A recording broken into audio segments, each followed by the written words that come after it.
ओम नमो भगवते वासुदेवाय। बोलो विष्णु भगवान की जय, लक्ष्मी माता की जय। बंधुओं, आज मैं आपको कार्तिक मास के 21वें अध्याय को श्रवण कराने जा रही हूँ।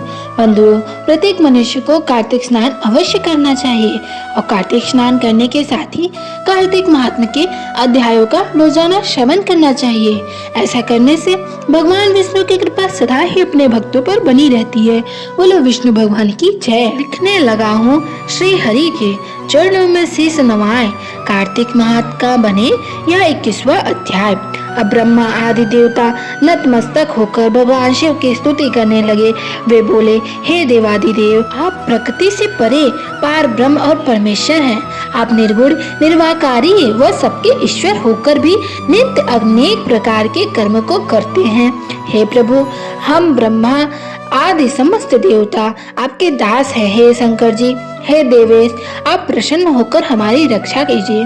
हे शिव जी, हम आपकी प्रजा हैं तथा हम सदैव आपकी शरण में रहते हैं। नारद जी राजा पृथु से बोले, जब इस प्रकार ब्रह्मा आदि समस्त देवताओं और मुनियों ने भगवान शंकर जी की अनेक प्रकार से स्तुति के कर उनके चरणों कमलों का ध्यान किया, तब भगवान शिव देवताओं को वरदान देकर वहीं अंतर ध्यान हो गए।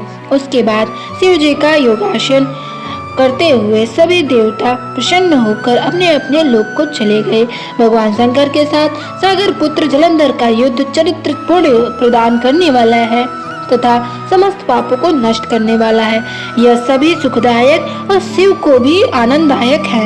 इन दोनों आख्यानों को पढ़ने एवं सुनने वाला सुखों को भोग कर अनंत में अमर पद को प्राप्त करता है। बोलो विष्णु भगवान की जय। बंधु, आइए हम भक्त कृष्णदास के सुंदर चरित्र को सुनते हैं। बोलो विष्णु भगवान की जय।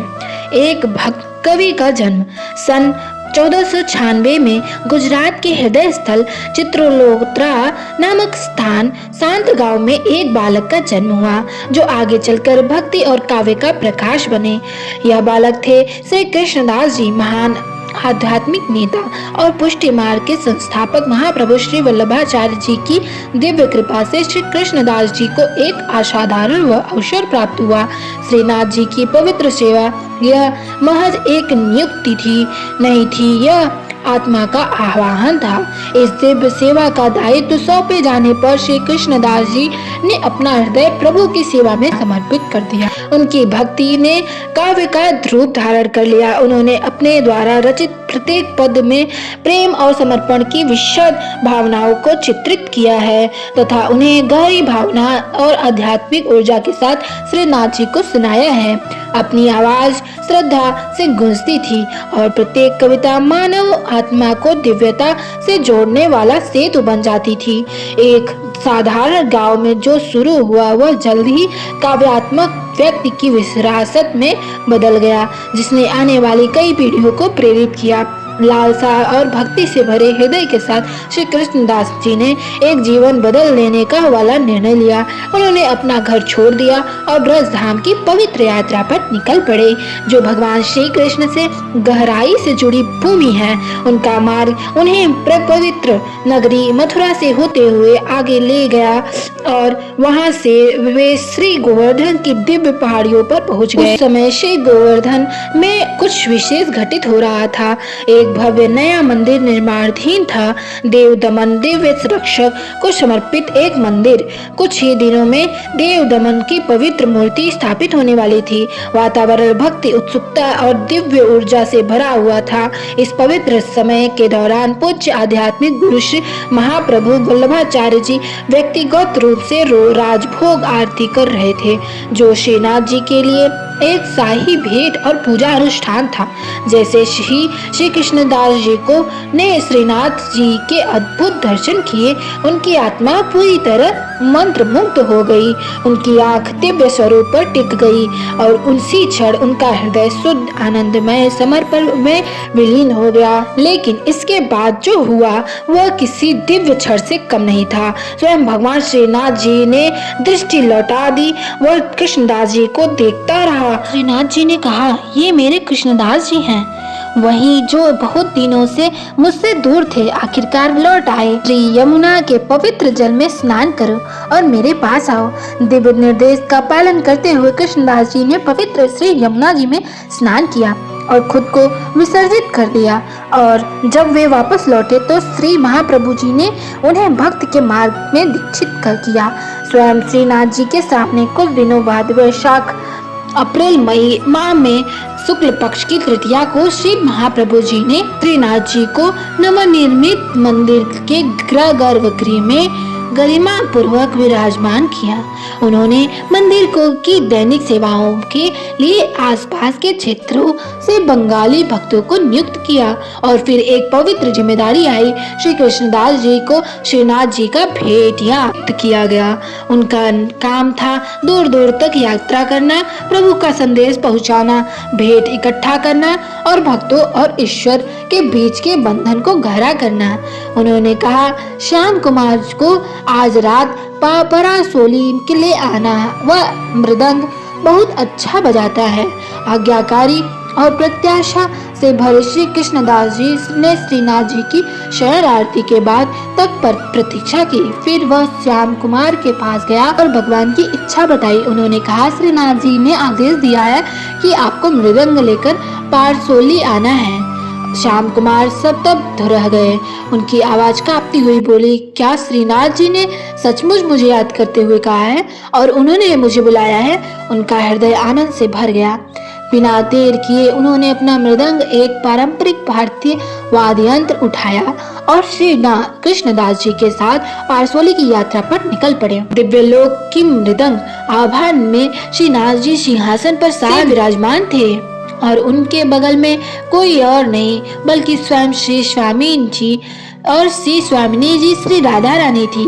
उनके नेत्र दिव्य प्रेम से चमक रहे थे और उनकी उपस्थिति से शाश्वत आनंद की किरणें निकल रही थी। तब श्रीनाथ जी ने श्याम कुमार की ओर देखकर कहा, श्याम कुमार अपना मृदंग बजाओ। श्रीनाथ जी ने श्री कृष्णदास जी की ओर मुख करके कहा, कृष्णदास जी तुम कीर्तन करो। बिना किसी हिचकिचाहट के दोनों भक्तों ने शुरू किया। श्री कृष्णदास जी ने अपनी आवाज ऊंची करके एक शक्तिशाली भाव विभोर कर देने वाला पद गाया, जबकि श्याम कुमार ने अपनी कुशल लयबद्ध ताल से मृदंग को जीवित कर दिया। जैसे ही धुन उठी और हवा में भर गई, कुछ अद्भुत घटित हुआ। श्रीनाथ जी और श्री स्वामिनी जी नृत्य करने लगे। लय, गायन, दिव्य उपस्थिति, सब कुछ एक अलौकिक उत्सव की विलीन हो गया। और उस पावन क्षण में श्री कृष्णदास जी ने राग केदारों में रचित यह पद प्रस्तुत किया। उनकी वाणी ने प्रत्येक शब्दांश में भक्ति का सार पिरो दिया। एक बार श्री कृष्णदास जी एक पवित्र कर्तव्य लेकर आगरा गए। श्रीनाथ जी की सेवा के लिए आवश्यक सामग्री इकट्ठा करना। बाजार से गुजरे हुए उसका ध्यान वहाँ जमा होती भीड़ पर गया।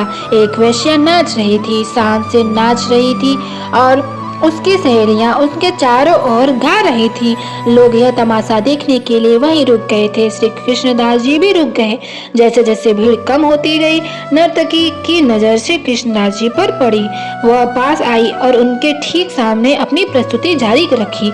वह सुंदर थी, आवाज उसकी मनमोहक थी। फिर भी श्री कृष्णदास जी के हृदय काम वासना से नहीं बहका, बल्कि उन्हें एक दिव्य अनुभूति हुई। वह योग्य है इस गलीम की नहीं, बल्कि स्वयं भगवान श्रीनाथ जी की। इस विचार से प्रेरित होकर वह आगे बढ़ा और उसे 10 स्वर्ण मुद्राएं भेंट की। उसने धीरे से कहा, आज रात हवेली पे आ जाना और अपने साथ सहेलियों को भी साथ ले आओ। बाजार का सामान बैलगाड़ियों पर लादकर श्री कृष्णदास जी वापस लौटने को तैयार हुए। रात हो गई और नर्तकी अपने समूह के साथ निर्देश अनुसार हवेली पहुंची। एक बार फिर उन्होंने गाना और नृत्य किया और उनकी प्रतिभा अद्वितीय थी। श्री कृष्णदास जी ने प्रसन्न होकर उसे 100 रुपए दिए और फिर कहा, तुम्हारा नृत्य और गीत तो बहुत सुंदर था, लेकिन मेरे गुरु श्रीनाथ जी इससे प्रसन्न नहीं होंगे। मैं तुम्हें कुछ और सिखाता हूँ, एक नया गीत उनके लिए उपयुक्त गीत है। फिर उन्होंने राग पूर्वी में एक पद रचा और धैर्य पूर्वक उसे गाना सिखाया। पुरुषों के लिए नहीं बल्कि ईश्वर को अर्पित करने के लिए उसने सहजता से सिखाया। 2 दिन बाद श्री कृष्णदास जी उसे और सहेलियों के उसके को श्री गोवर्धन ले आए। अगले दिन उन्होंने सभी खरीदी गई वस्तुओं को श्रीनाथ जी के मंदिर के भंडार में जमा कर दिया और फिर कुछ ऐसा किया जिसकी किसी की से उम्मीद नहीं की थी। उन्होंने आदेश दिया कि उस दिन किसी भी कीर्तनिया को मंदिर में प्रवेश की अनुमति नहीं दी जाएगी। इसके बजाय वह वैश्या और उसके साथियों को मंदिर में पवित्र प्रांगण में ले आया। वहाँ मंदिर प्रांगण में वह नृत्य करने लगी और वहीं कविता गाने लगी जो कृष्णदास जी ने उसे सिखाया था। जैसे ही उसकी आवाज आंगन में गूंजी और उसके अंतिम कदम दिव्य लय की ताल के साथ संरेखित हुए, वह अंतिम पंक्ति पर पहुंची और उसी क्षण सबकी आंखों के सामने उन्होंने अपना पार्थिव शरीर त्याग दिया और श्रीनाथ जी की शाश्वत लीला में प्रवेश कर गई तथा दिव्य रूप को स्वीकार कर लिया, जिसे भगवान ने पूरी तरह से और खुशी से स्वीकार कर लिया। उसके साथ ही संतप्त और शोकाकुल रह गए। उनकी आंखों में आंसू भर आए। वे रोते हुए बोले, यह हमारी आजीविका थी, अब हम क्या करेंगे। श्री कृष्णदास जी ने उन्हें धीरे से सांत्वना दी, करुणापूर्वक आश्वासन दिया, प्रत्येक को 100 रुपए दिए और शांतिपूर्वक विदा किया। श्री कृष्णदास जी ने न केवल एक स्त्री को समाज के तिरस्कार से बचाया था, बल्कि एक आत्मा को प्रभु के चरण कमल में तक पहुंचा दिया था और श्रीनाथ जी ने उसे पूर्णतः स्वीकार कर लिया। श्री कृष्णदास जी ने अनेक कीर्तन रचे, जिसमें से प्रत्येक प्रेम और समर्पण से गूंजता था। उन्होंने हार्दिक भक्ति के साथ भगवत लीला सत्संग और अन्य सुंदर और प्रेरणादायक ढंग से संचालन किया और इस प्रकार उनका जीवन एक दिव्य अर्पण बन गया। भक्ति में परिपूर्ण अनुग्रह में स्मरण किया गया तथा भक्ति की एक ऐसी विरासत छोड़ गया जो आज भी चमक रही है। बोलो श्री विष्णु भगवान की। इस महान चरित्र का जो चर्चन करता है अर्थात सुनता है, वो सदा ही अपने पापों को नष्ट कर देता है और सुनने मात्र से उसे मोक्ष की प्राप्ति होती है। बोले विष्णु भगवान की जय। बंधुओं, आइए अब हम कार्तिक मास में तुलसी जी की आरती का श्रवण करते हैं। बोले तुलसी मैया की जय। तुलसी महारानी नमो नमो, हर की पटरानी नमो नमो, तुलसी महारानी नमो नमो, हर की पटरानी नमो नमो। धन्य तुलसी पूर्ण तप कीनो, शालिग्राम बनी पटरानी नमो नमो, तुलसी महारानी नमो नमो। जाके पत्र मंजरी कोमल, श्रीपति कमल चरण लपटानी नमो नमो, तुलसी महारानी नमो नमो। कौन से महीने में बोई रानी तुलसा, कौन से महीने हुई हरियाली नमो नमो, तुलसी महारानी नमो नमो।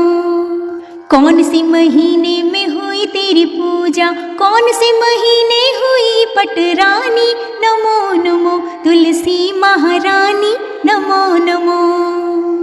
आषाढ़ मास में बोई रानी तुलसा, सावन मास हुई हरियाली नमो नमो, तुलसी महारानी नमो नमो। कार्तिक मास में हुई तेरी पूजा, मंगसिर मास हुई पटरानी नमो नमो, तुलसी महारानी नमो नमो। धूप दीप नैवेद्य आरती, पुष्पन की वर्षा बरसानी नमो नमो, तुलसी महारानी नमो नमो। 56 भोग 3600 व्यंजन, बिन तुलसी हरि एक न मानी नमो नमो, तुलसी महारानी नमो नमो। जो कोई तुलसी को सवेरे गाए, श्री कृष्ण जी के दर्शन पाए नमो नमो, तुलसी महारानी नमो नमो। जो कोई तुलसी को दोपहर में गाए, खीर खांड का भोग लगाए नमो नमो, तुलसी महारानी नमो नमो।